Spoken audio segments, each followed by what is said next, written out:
1789 o plano dos Illuminati para a Revolução Francesa são bem-sucedidos, deste ano até 1799.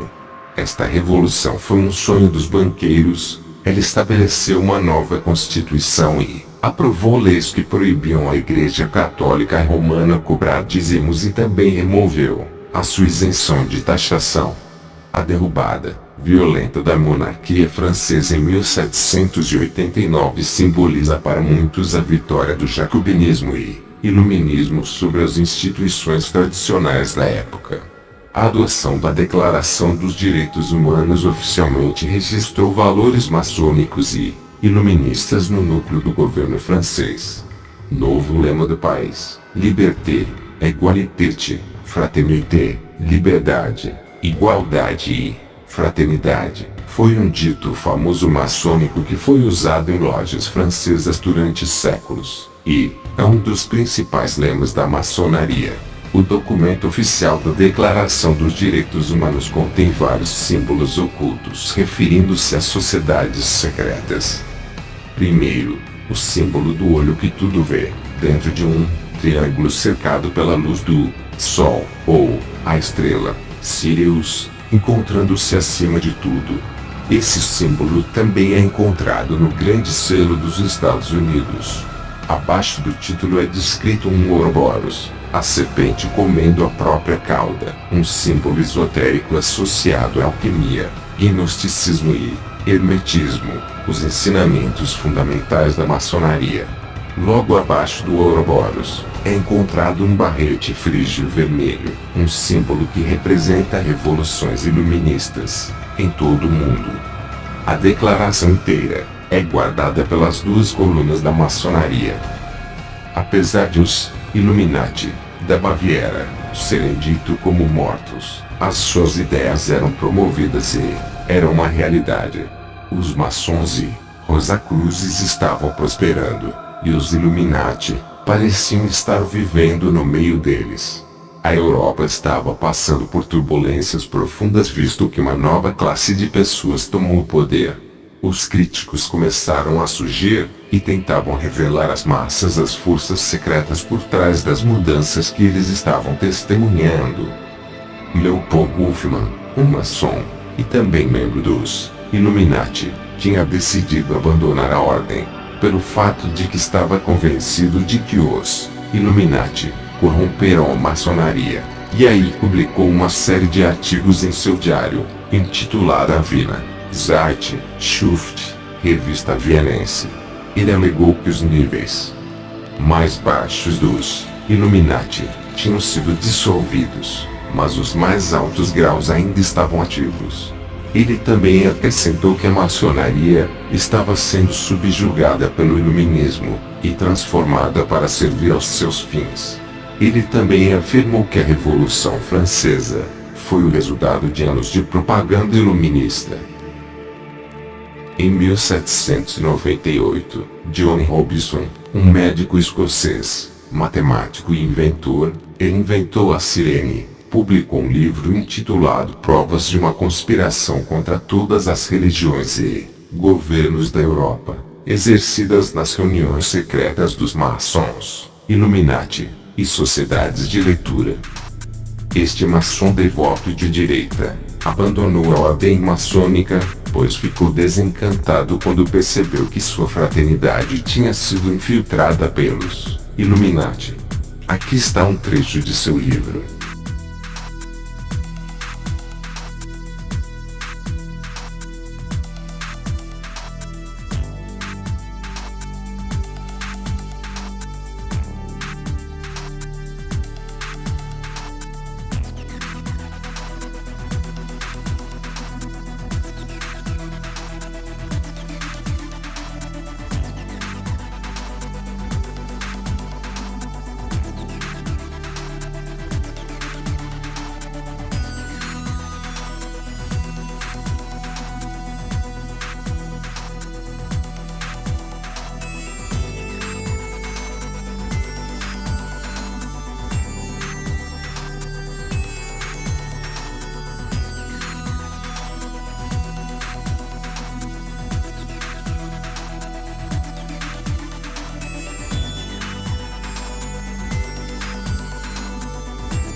Augustin Barruela, um sacerdote jesuíta francês, também publicou em 1797 um livro ligando a Revolução Francesa com os Illuminati da Baviera.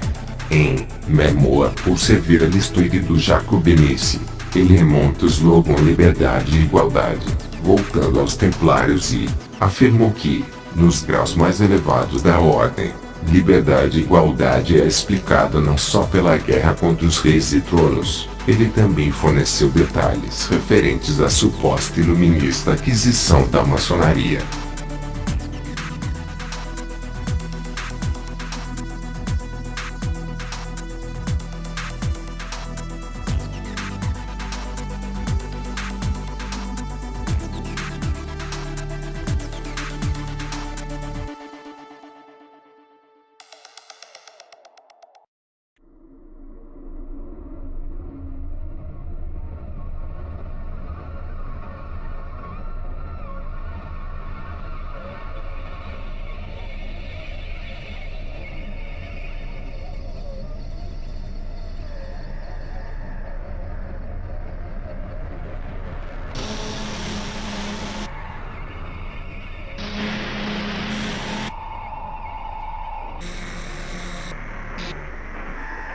Vocês devem estar confusos, depois destas alegações. Pessoas dizendo que a maçonaria foi infiltrada pelos Illuminati, por causa dos conceitos mais humanistas e iluministas, mais vistos como de esquerda. Acalmem-se, todos estes críticos, entre aspas, expostos anteriormente, são da visão conservadora ou reacionária. Tanto Leopold Ruffman como John Robinson eram de direita, entre aspas, e estes princípios iluministas, ou seja de esquerda, que derrubaram a monarquia francesa, que por sinal era de um rei maçom, conservador, o rei Luís XVI. É a velha história, maçonaria vermelha versus maçonaria azul, esquerda versus direita, a dialética hegeliana, que é a forma que eles dividem o povo, e o conquistam, sempre. Os mesmos, estavam apenas sendo controlados, e manipulados, nos graus mais baixos, ao sonharem que a maçonaria era uma irmandade benigna. Albert Pike, um dos mais conceituados maçons de todos os tempos, explica isto, que a maioria dos maçons não faz nem ideia do que realmente é a maçonaria.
ouvimos, apenas pessoas do mais alto escalão maçônico sabem o que de fato pode rolar na ordem.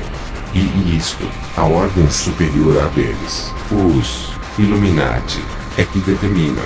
A maçonaria nunca foi uma irmandade de luz e boazinha, entre aspas, como pareceu pelos relatos dos homens citados anteriormente. Leopold Ruffman, Johnny Robinson e Augusta Barruela, todos conservadores e reacionários. O mais estranho é Augusta Barruela, católico, ciente dos princípios anticristãos da maçonaria, dizer que ela foi infiltrada por iluministas, sendo que o Papa Clemente XII, em 28 de abril de 1738, proibiu os católicos de se tornarem membros de lojas maçônicas, através da bula, em eminente apostolatos, especula.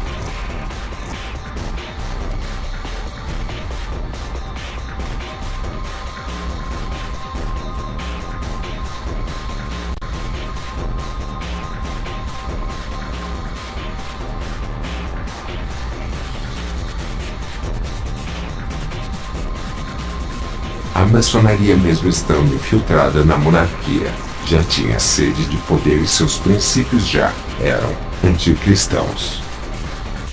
Mas estes três homens citados, em especial, os dois maçons, estavam enganados a seu respeito. Devemos lembrar que a dualidade é usada sempre na maçonaria: capitalismo versus comunismo, maçonaria inglesa versus maçonaria francesa, direita versus esquerda. As guerras no mundo até os dias atuais são frutos da ganância, imbecilidade, orgulho, ignorância, ódio e mediocridade destas irresponsáveis sociedades secretas, principalmente a Ordem Illuminati e seu principal braço, a maçonaria, que se divide entre maçonaria francesa, ligada à esquerda, e maçonaria inglesa, ligada à direita. A Revolução Francesa aconteceu exatamente neste mesmo padrão. Outro exemplo rápido que podemos dar da dialética hegeliana, entre esquerda e direita, ou maçonaria francesa versus maçonaria inglesa, foi aqui mesmo no Brasil, sim.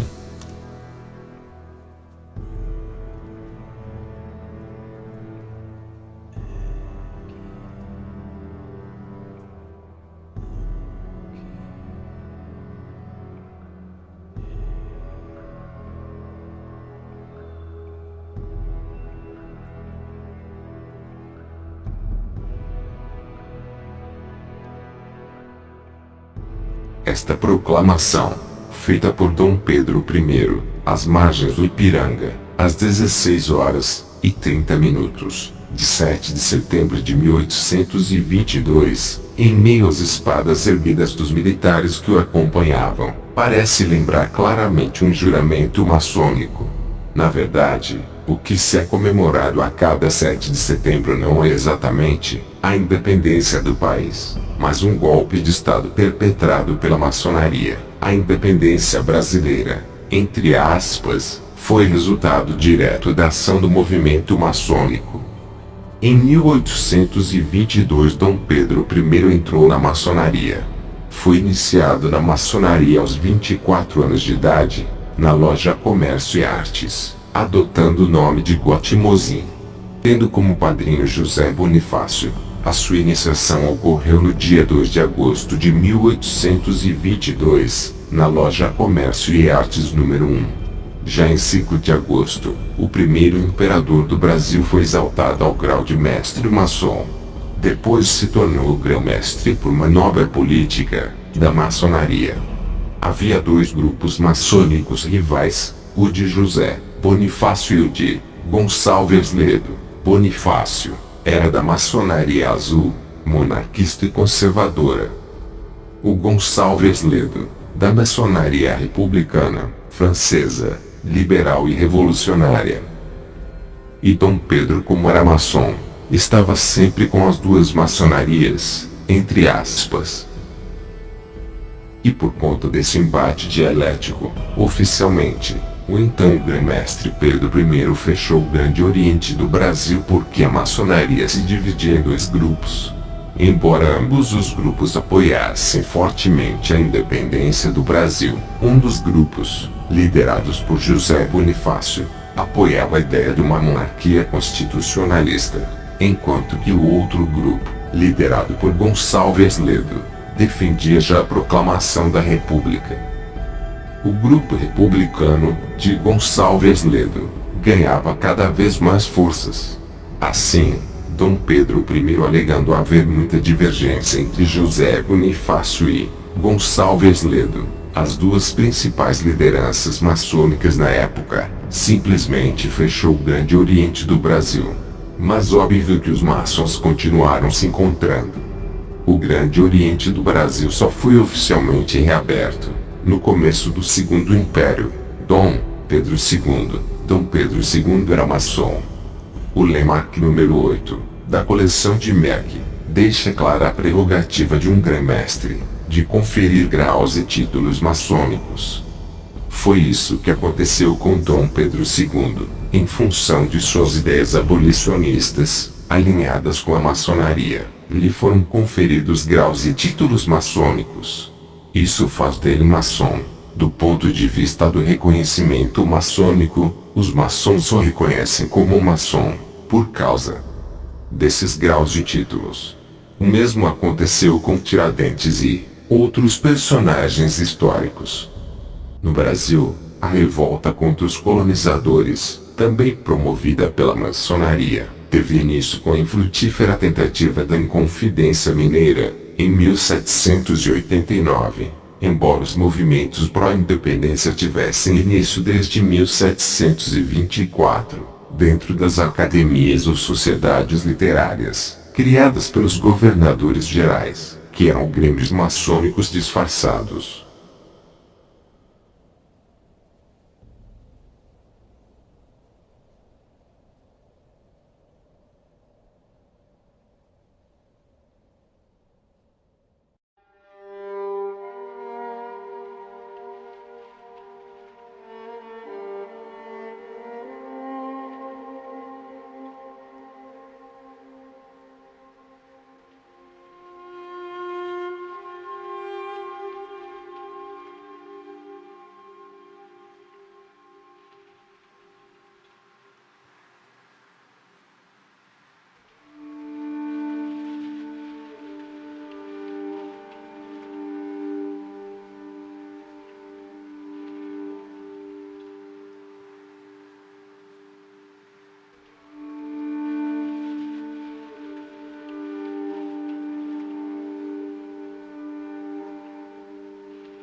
Não havia a intenção, na Inconfidência Mineira, de libertar toda a colônia brasileira, mas somente a capitania de Minas Gerais, pois, naquele momento, ainda não havia se formado uma identidade nacional. A forma de governo escolhida foi o estabelecimento de uma república, inspirados na maçonaria, nas ideias iluministas da França e, na recente independência norte-americana.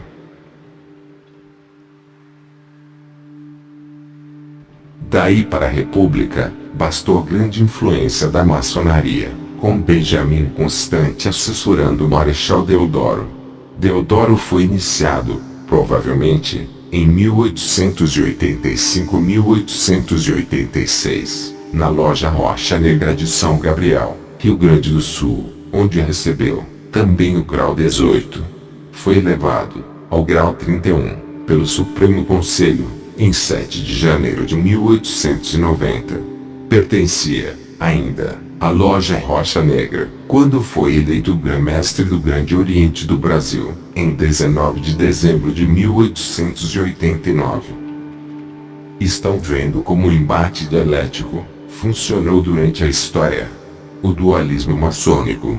Sempre usam as pessoas para conseguir seus propósitos, como é aquela famosa frase: os fins justificam os meios. E assim, até os dias de hoje, dividem para conquistar. Falando de revolução, dialética hegeliana, vamos para o ano de 1730. Em 1730, a franco-maçonaria chega à América colonial britânica. Embora os membros dos regimentos britânicos formassem a maior parte dos seus componentes, em sua primeira loja em Massachusetts, sua introdução nos territórios coloniais culminou na grande adesão de americanos natos de todas as 13 colônias. A admissão dos colonos ocasionaria posteriormente a abertura de lojas em todo o território norte-americano, dando à associação um maior peso na região. Consequentemente, a entidade teria atuação ativa na fundação e formação dos Estados Unidos da América. Segundo o falecido maçom José Castellani, a ação política da maçonaria nas Américas fora mais intensa do que na Europa, gerando a maior nação maçônica do mundo, os Estados Unidos da América. As colônias britânicas possuíam uma população dispersa devido a fatores geográficos. Habitavam um território continental que lhes separava umas das outras por grandes distâncias. Nesse sentido, a maçonaria atuou dando uma suposta unidade política e social às colônias. Intercolonialmente atuava, a priori, como fator socializador na medida em que maçons das diferentes colônias se comunicavam com frequência, além de terem o objetivo de tentar mostrar ao povo que eles tentavam reduzir os conflitos entre as 13 colônias, assim mostrando ter o papel de pacificadora. O auge dessa atuação se deu, exatamente, quando o Império Britânico tenta apertar a frouxa administração colonial, como propõem alguns historiadores.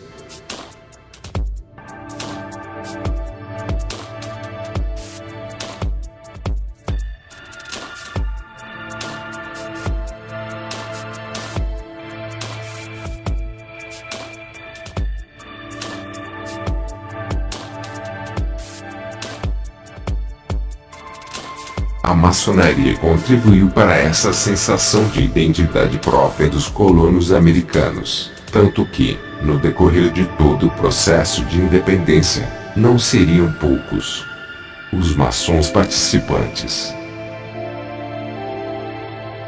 Nas décadas que precederam a Revolução, as lojas maçônicas em toda a América do Norte eram compostas por todos os tipos de políticos, comerciantes e militares. Grande parte deles partidários da independência. Segundo Analia Álvarez e Eduardo Cadiaé, nesse âmbito a maçonaria atua duplamente, primeiramente como fator de pacificação entre os colonos e a metrópole, pois em seu ideário a guerra era algo que deveria ser evitado ao máximo. Essa ação fez parte da relativa calmaria entre colônia e metrópole, nos anos de 1770 a 1773. De encontro com essa tendência, acabava atuando nas agitações devido à comunicação constante de seus integrantes, espalhados pelas 13 colônias, que se revoltavam contra as leis de taxação e controle impostas pela metrópole. Desta forma, as lojas maçônicas e os encontros entre os integrantes da associação têm um debate sobre as ações imperiais um assunto recorrente. Qualquer semelhança com a dialética hegeliana não é mera coincidência. Nesse sentido, existem vestígios que os maçons atuaram em um dos mais célebres episódios deste processo, a denominada Festa do Chá em Boston, em inglês Tea Boston Tea Party. Esta fora uma ação de colonos revoltosos, mal disfarçados de índios, que abordaram barcos ingleses e despejaram toneladas de chá das Antilhas nas águas do porto em represália e revolta com a Lei do Chá, 1773. E qual seria a influência da maçonaria nesse episódio? Segundo Castellani, a revolta fora organizada na loja maçônica de St. Andrew. Elia Álvarez e Eduardo Calei vão mais além e afirmam serem todos os falsos índios, maçons, que se abrigaram, antes e depois do ato, em uma taberna de um maçom próximo ao porto. Não obstante, agora na Guerra de Independência, o maçom George Washington forma seu Estado-Maior com todos os componentes maçons. Além do mais, a relação com os maçons europeus existia, e costuraria um tratado de fundamental importância para os colonos britânicos nessa Guerra de Independência. Isso se demonstra quando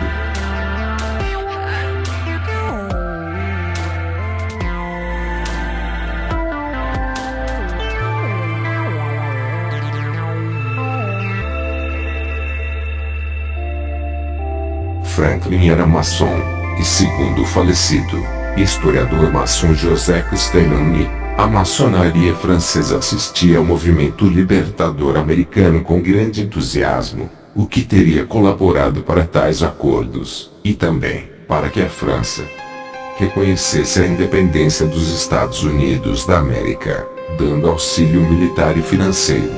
Segundo Ana Lia Álvares e Eduardo Caley, setores da maçonaria inglesa também apoiaram o projeto. Em 4 de julho de 1776, os valores maçons que até então permeavam toda a luta americana contra a sua opressora, entre aspas, metrópole, é consolidado em uma única Constituição, a Declaração de Independência dos Estados Unidos. Os trechos a seguir ratificam o ideal de liberdade da sociedade que os americanos almejavam, conceito se defendido pelos maçons.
Percebemos, portanto, que a maçonaria, como instrumento da ordem Illuminati, atuaria como uma organização essencialmente política defendendo o liberalismo e as ideias libertárias que modificariam a face do mundo instituindo um novo modelo de sociedade. A maioria dos pais fundadores da América faziam parte de sociedades secretas, ou maçons, ou Rosa Cruzes ou outros. Alguns deles viajaram para a Europa e foram bem versados nas doutrinas dos Illuminati. De 1776 a 1785, quando os Illuminati da Baviera eram abertamente ativos, Benjamin Franklin estava em Paris servindo como embaixador dos Estados Unidos para a França.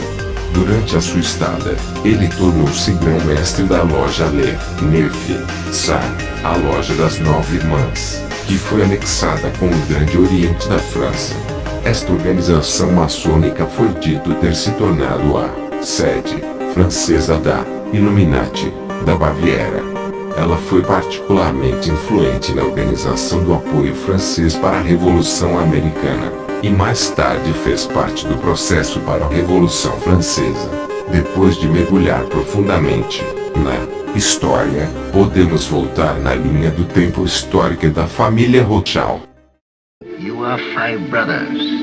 I want you each to start a banking business in a different country. One to go and open a house in Paris, one in Vienna, one in London. choose the most important centers, so that when money is to be sent from here to London, let us say, you won't have to risk life and gold.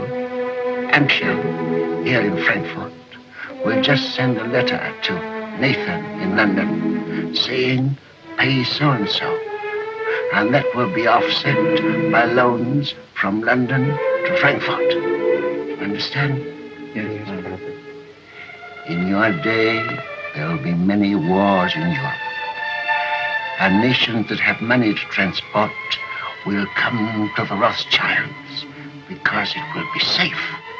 Your 5 banking houses may cover Europe, but you will be one firm, one family. The Rothschilds, who work always together. That will be your power. A frase "Deixe-me controlar e emitir o dinheiro de uma nação e eu não me importo com quem escreve suas leis" foi atribuída a Mayer Amschel Rothschild em 1790, que foi o ano anterior ao estabelecimento do primeiro banco dos Estados Unidos.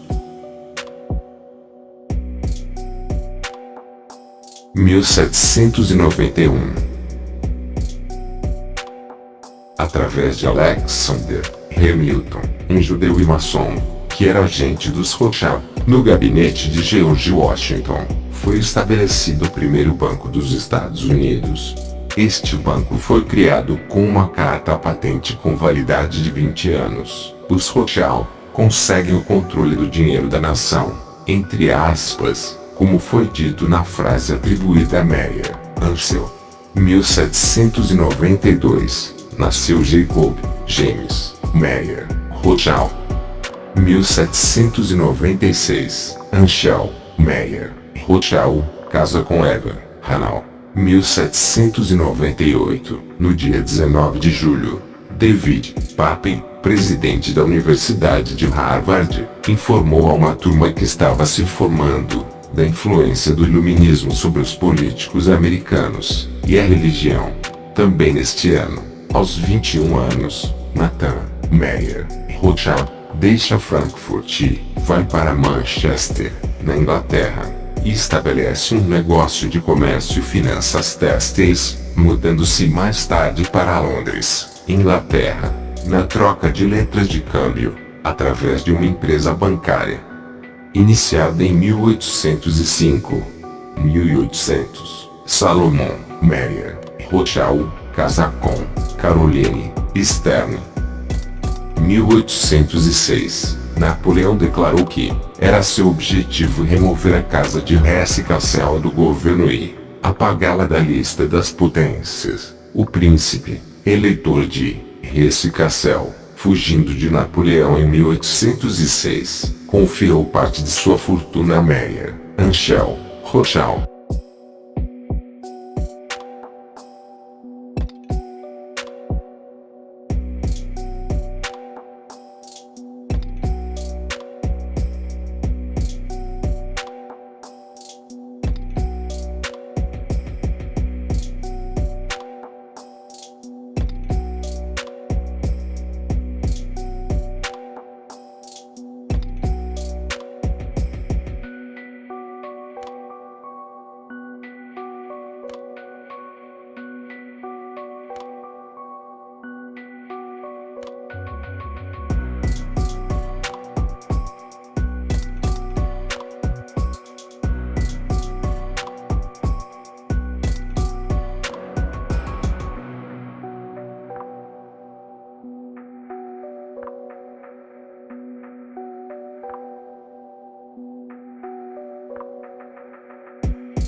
Aí depois de lucrar absurdamente, os Rothschild não tinham que dividir nenhum centavo com o dono da grana que eles guardaram, o príncipe eleitor de Hesse-Kassel, William I. Mais tarde no mesmo ano, Nathan Meyer Rothschild casa-se com Hannah Barend Cohen, a filha de um rico mercador judeu, que morava em Londres, Levi Barend Cohen.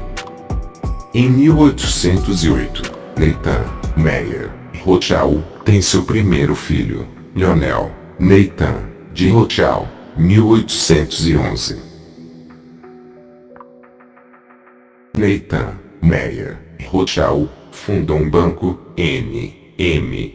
Rothschild & Sons, mais conhecido simplesmente por Rothschild, que segue controlado pela família Rothschild até os dias de hoje. Neste mesmo ano, a carta patente de renovação do primeiro banco dos Estados Unidos, que era controlado pelos Rothschild, teria de ser renovada, para o banco continuar em operação. Só que o Congresso votou contra sua renovação, e Nathan Meyer Rothschild, que já era muito poderoso na época, não ficou contente, e declarou: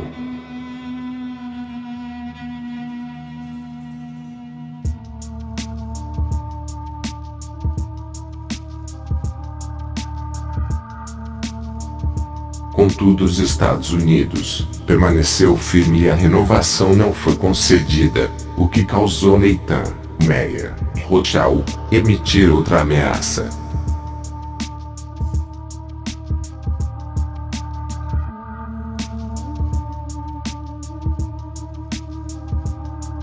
Em 1812, patrocinada pelo dinheiro dos Rothschild e ordens de Nathan Meyer Rothschild, a Grã-Bretanha declara guerra aos Estados Unidos. O primeiro-ministro britânico na época, Spencer Perceval, foi inflexível na sua oposição à guerra com os Estados Unidos, principalmente porque a maioria dos militares da Inglaterra estavam ocupados com as guerras napoleônicas em curso. Spencer Perceval acreditava que a Grã-Bretanha não faria sucesso em uma nova guerra contra os americanos, uma preocupação compartilhada por muitos do governo britânico. Então, Spencer Perceval foi assassinado, o único primeiro-ministro britânico a ser assassinado durante seu ofício, e substituído por Robert Banks Jenkinson II, conde de Liverpool, que era totalmente favorável a uma guerra para reconquistar as colônias.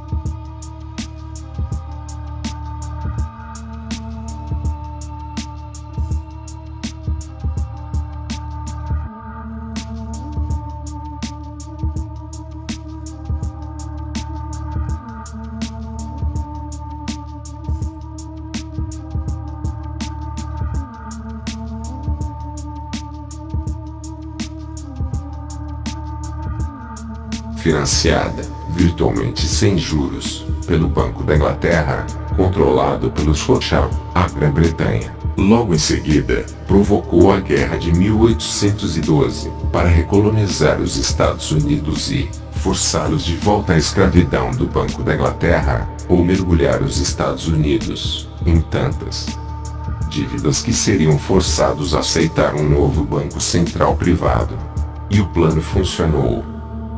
Mesmo tendo vencido a Guerra de 1812, o Congresso dos Estados Unidos foi obrigado a conceder uma nova carta para outro banco privado emissor da moeda pública com empréstimos a juros, The Second Bank of the United States, em português, o segundo banco dos Estados Unidos. Mais uma vez, os banqueiros privados estavam no controle da oferta de moeda do país e não se importavam com quem fazia as leis ou quantos soldados britânicos e americanos morreram para isso. Este ano também foi marcado pela morte do conhecido como Patriarca Rothschild, Meyer Amschel Rothschild. Ele havia deixado leis específicas que são para a casa de Rothschild levar adiante. Todas as posições nos negócios da família eram apenas para serem conduzidas por membros da família, homens. Somente os homens da família poderiam participar dos negócios familiares. Nenhuma ação legal era para ser tomada relativa a valores de herança. Os casamentos na família deveriam ser apenas com primos em primeiro e segundo grau, para preservar a fortuna da família.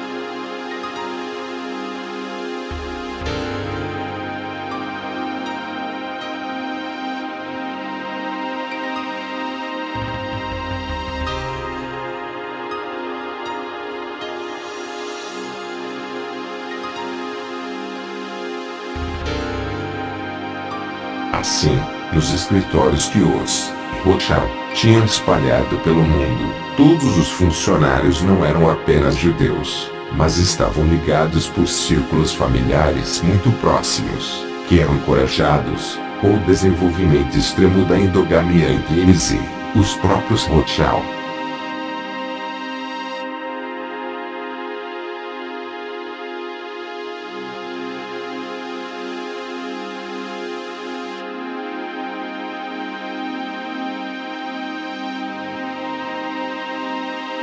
No mesmo ano, Jacob, também chamado de James Meyer Rothschild, em Paris, França, estabeleceu a empresa que se tornaria a Rothschild Frères, isto é, a família bancária dos Rothschild, da França.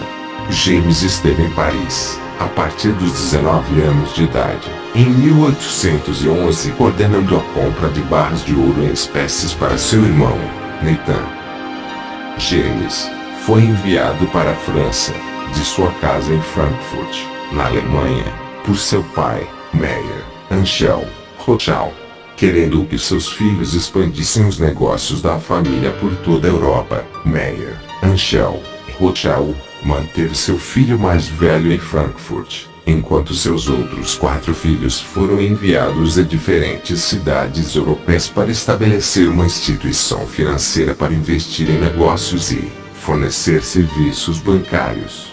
A endogamia dentro da família era uma parte essencial da estratégia de Rothschild, a fim de assegurar que o controle de sua riqueza permanecesse nas mãos da família. Neste ano também nasceu Nathaniel de Rothschild, o 4º filho de Nathan Meyer Rothschild, que posteriormente, por praticar endogamia, se tornaria genro de teu tio, James Meyer Rothschild. 1815. Os 5 irmãos Rothschild trabalham para abastecer de ouro os 2 exércitos, o de Wellington, através de Nathan na Inglaterra, e o exército de Napoleão, através de Jacob na França, financiando ambos os lados.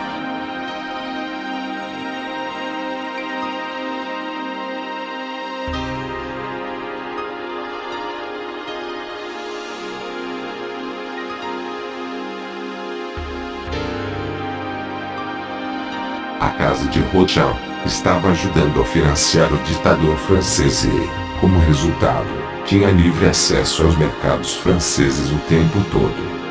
Alguns anos mais tarde, quando a França e a Inglaterra estavam bloqueando as linhas costeiras uma da outra, os únicos negociantes que tinham a permissão de furar livremente o bloqueio eram, sim, você adivinhou, os Rothschild.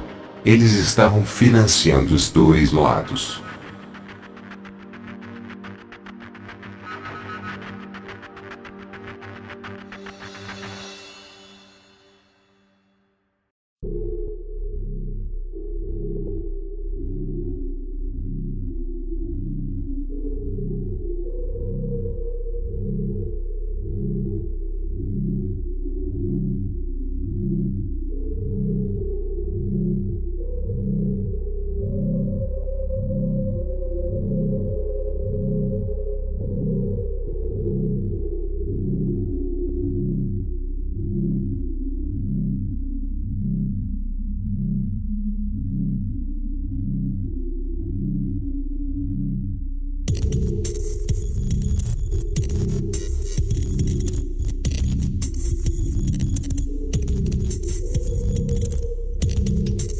Enquanto os Rothschild financiam os dois lados desta guerra, eles usam os bancos que eles espalharam por toda a Europa para dar a eles oportunidade de organizar uma rede inigualável de rotas secretas e rápidos entregadores. A carga que esses entregadores levavam era para ser aberta por eles mesmos, e seus detalhes dados aos Rothschild. Então eles sempre estavam um passo à frente dos eventos ocorrentes. À medida que a riqueza e o poder dos Rothschild cresceram em tamanho e influência, assim também cresceu a rede de coleta de informações de inteligência. Eles tinham seus agentes posicionados estrategicamente em todas as capitais e centros comerciais da Europa, coletando e desenvolvendo vários tipos de inteligência. Como a maioria dos negócios da família, ela era baseada em uma combinação de trabalho duro com pura esperteza. Adicionalmente, estes empregadores dos Rothschild eram os únicos mercadores permitidos a atravessar os bloqueios da Inglaterra e da França. Foram estes entregadores que também mantinham Nathan Rothschild atualizado como a guerra estava indo. E então, ele poderia usar esse serviço de inteligência para comprar e vender de sua posição as ações do mercado de acordo com a estratégia. O sistema de espionagem singular deles iniciou quando os meninos, assim como eram chamados, começaram a enviar mensagens entre si por meio de uma rede de mensageiros. Ele logo se transformou em algo muito mais elaborado, eficiente e de maior alcance. Era uma rede de espionagem por excelência. Sua impressionante velocidade e eficiência deu aos Rothschild uma clara vantagem em todas suas negociações em nível internacional.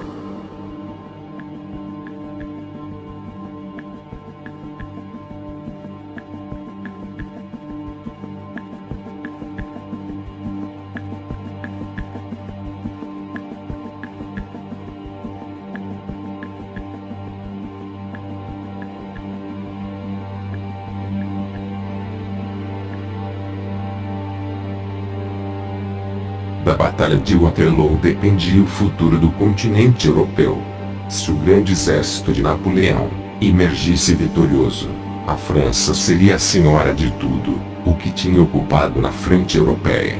Se Napoleão fosse esmagado e levado a se submeter, a Inglaterra teria o poder na Europa e estaria em condições de expandir grandemente sua esfera de influência. Havia vastas fortunas a serem feitas e perdidas, dependendo do resultado da Batalha de Waterloo. A bolsa de valores em Londres fervilhava, à medida que os operadores aguardavam as notícias do resultado dessa batalha de gigantes. Se a Grã-Bretanha perdesse, os papéis ingleses mergulhariam em uma baixa sem precedentes.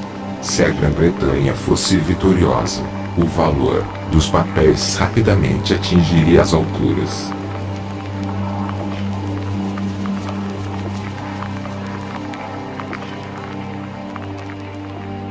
Um dos entregadores de Rothschild era um homem chamado Rothworth.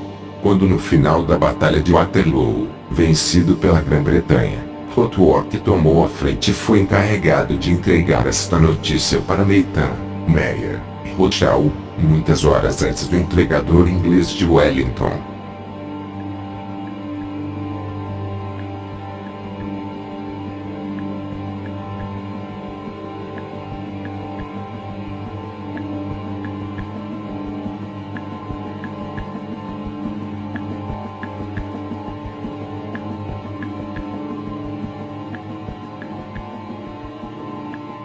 O historiador John Reeves, um partidário dos Rothschild, revela em seu livro The Rothschild Financial Rulers of the Nations, de 1887, na página 189, que uma causa do sucesso de Nathan foi o segredo com que ele ocultava suas transações, e a tortuosa política com a qual enganava aqueles que o observavam mais.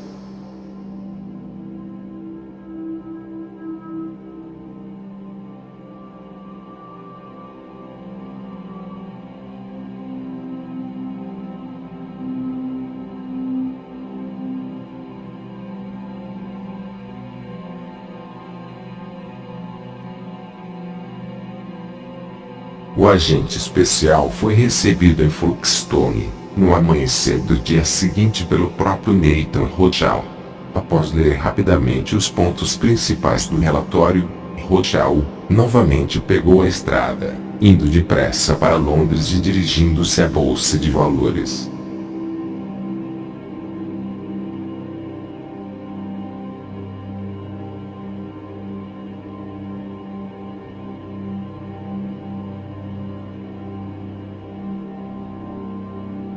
Chegando à Bolsa de Valores entre uma frenética especulação sobre o resultado da batalha, Nathan tomou sua posição habitual ao lado do famoso pilar do Rothschild.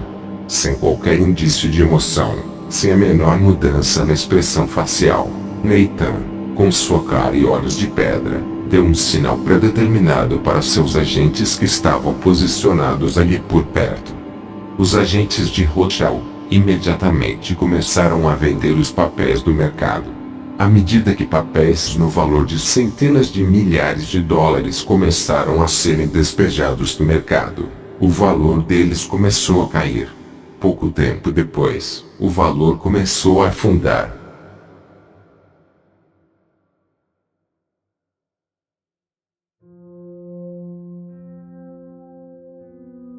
Nathan continuava inclinado contra seu pilar, impassível, sem qualquer expressão facial diferente. Ele continuou a vender, vender e vender. O valor dos papéis continuava caindo. Uma palavra começou a se espalhar pelo pregão da Bolsa de Valores. Rothschild, sabe, um sussurro veio trazendo mudança. Waterloo está perdido. Estavam, agora, já crendo que os ingleses tinham perdido a Batalha de Waterloo. Lembremos que a Bolsa de Valores era em Londres.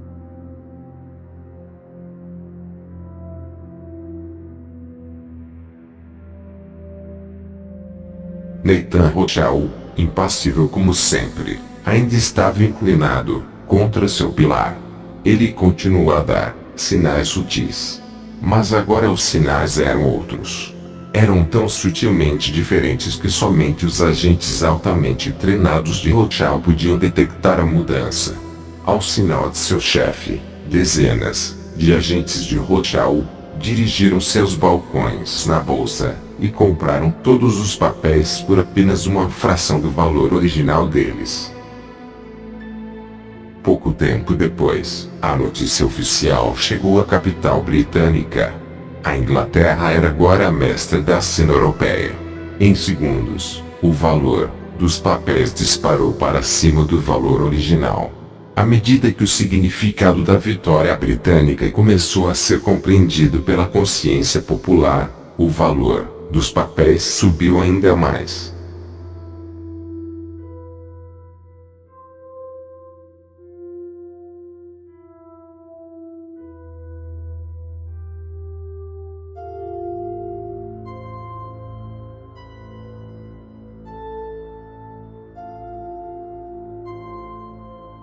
Quando as notícias chegaram que a Grã-Bretanha tinha ganho a guerra, na realidade, Nathan tinha obtido o controle da economia britânica. Da noite para o dia, sua já vasta fortuna tinha sido multiplicada por 20.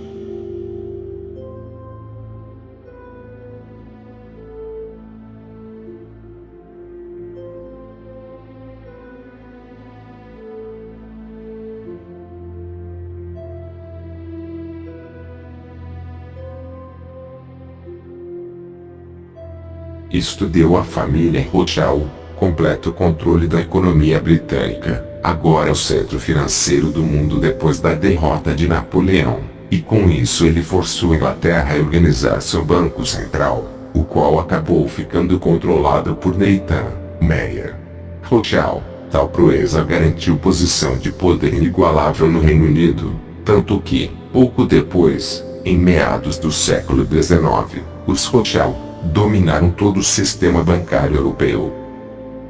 Contudo, uma coisa não saiu bem para os Rothschild. No ano de 1815, houve neste ano o Congresso de Viena, o qual começou em setembro de 1814 e acabou em junho de 1815.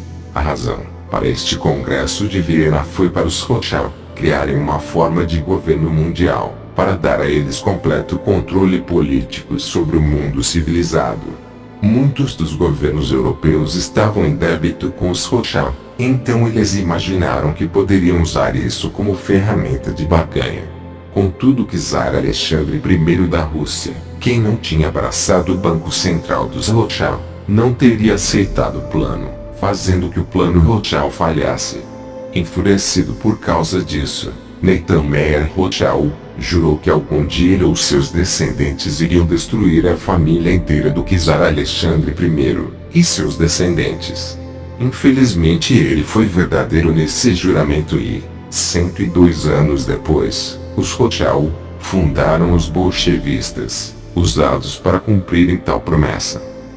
Interessantemente, o fanático sionista e favorável ao governo mundial, o judeu Henry Kissinger, fez sua dissertação de doutorado sobre a complexa cadeia de congressos, em que o livro aborda, mostra eventos desde o ano de 1812 e o começo do Congresso de Viena, em 1814 e deu seguimento após o fim das guerras napoleônicas se findando em 1815, em que será esperada uma nova ordem mundial.